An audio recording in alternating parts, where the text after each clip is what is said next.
Good morning बच्चों। आज हम करेंगे क्षितिज का पद्य खंड का पहला लेसन कबीर। कबीर की साखियाँ। तो सबसे पहले हम कबीर के बारे में पढ़ेंगे, कबीरदास जी के बारे में। तो कबीर के जन्म और मृत्यु के बारे में अनेक किंवदंतियाँ प्रचलित हैं। किंवदंती मीन्स किसने कुछ कहा कहानी टाइप। कहा जाता है कि सन 1398 में काशी में उनका जन्म हुआ और सन 1518 के आसपास मगहर में देहांत। कबीर ने विधिवत शिक्षा नहीं पाई थी, परंतु सत्संग, पर्यटन तथा अनुभव में से उन्होंने ज्ञान प्राप्त किया था। भक्तिकालीन निर्गुण संत परंपरा के प्रमुख कवि कबीर की रचनाएं मुख्यतः कबीर ग्रंथावली में संग्रहित हैं, किंतु कबीर पंथ में उनकी रचनाओं का संग्रह बीजक ही प्रामाणिक माना जाता है। कुछ रचनाएं गुरु ग्रंथ साहिब में भी संकलित हैं। कबीर अत्यंत उदार, निर्भय तथा सदग्रस्त संत थे। राम और रहीम की एकता में विश्वास रखने वाले कबीर ने ईश्वर के नाम पर चलने वाले हर तरह के पाखंड, भेदभाव और कर्मकांड का खंडन किया। उन्होंने अपने काव्य में धार्मिक और सामाजिक भेदभाव से मुक्त मनुष्य की कल्पना की। ईश्वर प्रेम, ज्ञान तथा वैराग्य, गुरु भक्ति, सत्संग और साधु महिमा के साथ आत्मबोध और जगत बोध की अभिव्यक्ति उनके काव्य में हुई है। कबीर की भाषा की सहजता ही उनकी काव्यात्मकता की शक्ति है। जन भाषा के निकट होने के कारण उनकी काव्य भाषा में दार्शनिक चिंतन का सरल ढंग से व्यक्त करने की ताकत है। तो अब हम करेंगे सरलार्थ। यहाँ संकलित साखियों में प्रेम का महत्व, संत के लक्षण कि संत में कौन कौन से लक्षण होने चाहिए, ज्ञान की महिमा, बाह्य आडंबरों का विरोध, बाह्य आडंबर जैसे हम दिखावा करते हैं उनका विरोध आदि भावों का उल्लेख हुआ है। पहले शब्द में बाह्य आडंबरों का विरोध एवं अपने भीतर ही ईश्वर की व्याप्ति का संबंध है, संकेत है। ईश्वर की व्याप्ति में अपने ही अंदर ईश्वर विद्यमान है, तो हमें उनकी अपने अंदर ही ईश्वर को खोजना चाहिए, ना कि बाह्य आडंबरों के द्वारा ईश्वर को प्राप्त करने का प्रयास करना चाहिए।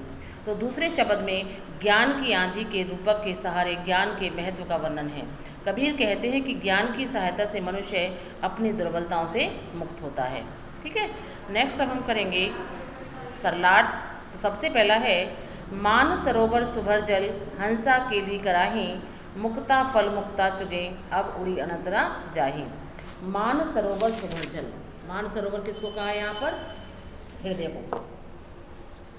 तो इसका जो प्रसंग हम बताएंगे वो है प्रस्तुत साखी हमारी पाठ्य पुस्तक क्षितिज में संकलित कविता साखी से ली गई है, जिसके रचयिता कबीरदास जी हैं। जब मानव के हृदय में भक्ति का भाव पूरी तरह से भरा होता है तो उसका ध्यान किसी दूसरी तरफ नहीं जाता, वह तो भक्ति भाव में ही डूबा रहना चाहता है। तो इसकी सरलार्थ है, कबीरदास जी कहते हैं कि मान सरोवर सुभर जल, मान सरोवर किसको लिए? हृदय रूपी, हृदय रूपी मान सरोवर, मतलब मानसरोवर किसको मना है यहाँ पर? हृदय को। कि हृदय रूपी मानसरोवर जब सुभर जल, भक्ति रूपी जल से, अब जल क्या है? भक्ति रूपी जल से, सुभर जल, सुभर मीन्स अच्छी तरह से भरा हुआ है।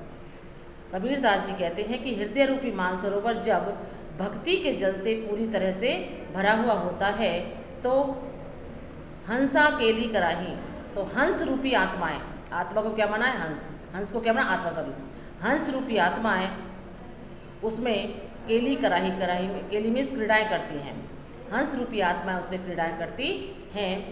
मुक्ता फल मुक्ता चुगे, अब उड़ी अनंत न जाही, वे आनंद में भरकर, मुक्ता फल मुक्ता चुगे, वे आनंद में भरकर मुक्ति रूपी मोतियों को वहाँ से चुगते हैं। वे आनंद में भरकर किसको चुनते हैं? मुक्ति रूपी मोतियों को वहाँ से चुनते हैं। अब उड़ी अनंत न जाही, वे उड़कर या विमुख होकर अन्य साधना को नहीं अपनाना चाहते, वे उड़कर और कहीं नहीं जाना चाहते। मीन्स कहने का तात्पर्य क्या है कि वे किसी और की भक्ति नहीं करना चाहते। परमात्मा के नाम में डूब जाने वाला व्यक्ति स्वयं को भक्ति भाव में लीन करने के प्रयत्न करते हैं तथा सांसारिक विषय वासनाओं से, सांसारिक दिखावों से, आडंबरों से दूर ही रहते हैं। ठीक है, नेक्स्ट है, प्रेमी ढूंढत में फिरो, प्रेमी मिले न कोय, प्रेमी को प्रेमी मिले सब विष अमृत होए। अब यहाँ पर कि भगवान से प्रेम करने वाले व्यक्ति, भगवान की प्रेम करने वाले व्यक्ति को ढूंढता है तो उसे वह नहीं मिलता। अगर प्रेमी को मतलब एक भक्त को दूसरा भक्त मतलब भगवान से प्रेम करने वाला मिल जाता है तो जो विष है वह सब अमृत हो जाता है। तो कहने का तात्पर्य क्या है कि प्रेमी, सॉरी इसका सरलार्थ देखिए, प्रेमी ढूंढत मैं फिरो, प्रेमी मिले न कोई। कबीरदास जी कहते हैं कि मैं परमात्मा से परमात्मा के नाम से प्रेमी ढूंढत मैं फिरो, परमात्मा के नाम से प्रेम करने वाले अपने जैसे किसी प्रभु के प्रेमी को ढूंढ रहा हूँ, खोज रहा हूँ। प्रेमी मिले न कोई, पर मुझे कोई प्रभु प्रेमी मिल नहीं रहा है। प्रेमी को प्रेमी मिले, जब प्रेमी को, एक प्रेम करने वाले को दूसरा प्रेम करने वाला मिल जाता है, मतलब जब एक भक्त को दूसरा भक्त मिल जाता है तो उसके लिए सब विष अमृत होए। संसार की सभी विषय वासनाएं मिट जाती हैं, उनका विषय वासना रूपी जो विष है वह अमृत में बदल जाता है, अमृत हो जाता है, अमृत में के समान हो जाता है। भाव क्या है कहने का कि जब किसी प्रभु प्रेमी को अपने जैसा प्रभु प्रेमी मिल जाता है तो उन दोनों की प्रभु भक्ति परिपक्व हो जाती है और उन्हें माया से परे संसार के प्रति कोई रुचि नहीं रहती, तो सांसारिक विषय वासना में उनकी कोई रुचि नहीं रहती। ठीक है, नेक्स्ट है हस्ती चढ़िए ज्ञान की सहज दुरी चढ़ारी, स्वान रूप संसार है भूखंड दे चकमारी। हस्ती चढ़िए, हस्ती मीन्स ज्ञान, हस्ती मीन्स हाथी, ज्ञान की, सहज दुलीचा डाली, दुलीचा क्या होता है काली, स्वान रूप, स्वान मीन्स कुत्ता, भूखंड दे चकमारी, व्यर्थ में ही भौंकता रहता है। कि हस्ती चढ़िए ज्ञान की सहज दुलीचा डाली। अब कबीरदास जी का मानना है कि यह संसार तो अज्ञानी है और सभी के प्रति व्यर्थ ही कुछ ना कुछ कहता रहता है, इसलिए उसकी परवाह नहीं करनी चाहिए। तो कबीरदास जी कहते हैं कि हस्ती चढ़िए ज्ञान की सहज दुलीचा डाली, कि हे मानव तुम ज्ञान रूपी हाथी पर, हस्ती चढ़िए ज्ञान की, ज्ञान रूपी हाथी पर, ज्ञान को मतलब बड़ा बताया है तो ज्ञान हाथी के समान है, तो ज्ञान रूपी हाथी, तुम ज्ञान रूपी हाथी पर सहज स्वरूप स्थिति का गलीचा डालो, सहज स्वरूप स्थिति का गलीचा डालो। यह संसार तो क्या है, अज्ञानी है, ज्ञानी मीन्स कुत्ते के समान है, यह संसार तो अज्ञानी है तो कुत्ते के समान है, जो भूखंड दे जकमारी, जो व्यर्थ में ही भौंकता रहता है, उसकी परवाह किए बिना तुम उसे व्यर्थ भौंक कर अपना समय बेकार मत करो और भक्ति मार्ग पर आगे बढ़ते जाओ। ठीक है, अगला है पखा पखी के कारणे सब जग रहा भुलान, निरपक होई के हरि भजे सोई संत सुजान। कबीरदास जी कहते हैं कि पक्ष विपक्ष में हटकर संसार को भूलता जा रहा है, अगर निष्पक्ष होकर प्रभु की भक्ति करे तो वही व्यक्ति वास्तव में संत है, सुजान है, सज्जन है।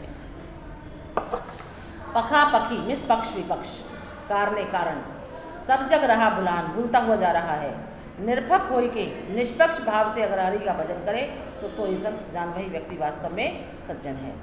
कबीरदास जी कहते हैं यह संसार पक्ष विपक्ष के झगड़े में उलझकर, पखा पखी के कारण पक्ष विपक्ष के झगड़े में, विपक्ष के झगड़े में उलझकर सब जग रहा भुलान, ईश्वर के नाम को भुलाकर उससे दूर होता जा रहा है। दोबारा देखो, कबीरदास जी कहते हैं कि संसार पक्ष विपक्ष के झगड़े में उलझकर ईश्वर के नाम को भूलता जा रहा है, उसके लिए तेरे मेरे का भेद ही प्रमुख है। निरपक होई के हरि भजे सोई संत सुजान, जो व्यक्ति निष्पक्ष भाव से, जो व्यक्ति निष्पक्ष होकर हरि भजे, ईश्वर का नाम भजता है, वही चतुर ज्ञानी संत है। निरपक सोई संत सुजान, वही चतुर ज्ञानी संत है। कहने का भाव क्या है कि यह संसार तो झूठा है और हमें यही रह जाना है। इस संसार को छोड़ने के बाद मनुष्य के साथ यह नहीं जाएगा, बल्कि उसकी भक्ति और उसके सत्कर्म ही जाते हैं, इसलिए उसे ईश्वर के नाम की ओर उन्मुख होना चाहिए, ईश्वर की भक्ति में उसे लीन रहना चाहिए। ठीक है, नेक्स्ट है हिंदू मुआ राम कही मुसलमान खुदाए, कहे कबीर सो जीवता जो धू के निकट ना जाए। अब क्या है, कबीरदास जी ने मूर्ति पूजा खंडन किया था, मतलब खंडन किया था कि ईश्वर अल्लाह सब अलग नहीं है, ईश्वर मतलब एक निर्गुण ब्रह्म के उपासक थे कि एक संसार में शक्ति है जो इस संसार को चला रही है, वो क्या है, निर्गुण ब्रह्म है। तो हिंदू मुआ राम कही मुसलमान खुदाए। कबीरदास जी कहते हैं कि हिंदू और मुसलमान ईश्वर के वास्तविक रूप को समझे बिना क्रमशः राम और अल्लाह शब्दों को दुराग्रह पूर्वक पकड़कर डूब गए हैं। हिंदू मुआ राम कही मुसलमान खुदाए, हिंदू उसको क्या कहते हैं, राम कहते हैं, और नाम के नाम से क्या उसका भजन करते हैं, और मुसलमान अल्लाह के नाम से। ठीक है, कहे कबीर सो जीवता, कबीरदास जी कहते हैं कि सो जीविता, वह जो सावधान है वह इस संसार में वह सावधान है जो इन दोनों के निकट, इन दोनों के फैलाए धोखे में नहीं फंसता और सार्वभौमिक सत्यता को समझता है। जो सार्वभौमिक सत्य है, सार्वभौमिक सत्य क्या है कि एक ब्रह्म है, एक शक्ति है जो इस संसार को चला रही है, कि प्रत्येक सार्वभौमिक सत्यता है कि प्रत्येक प्राणी के हृदय में बसने वाला चेतन ही राम और अल्लाह है।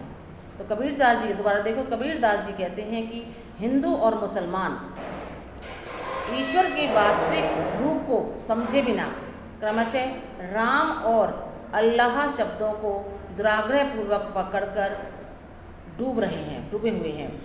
इस संसार में वह ज्ञानवान है जो इन दोनों के फैलाए जाल में नहीं फंसता और सार्वभौमिक सत्यता को समझता है कि प्रत्येक प्राणी के हृदय में बसने वाला चेतन ही राम और अल्लाह है।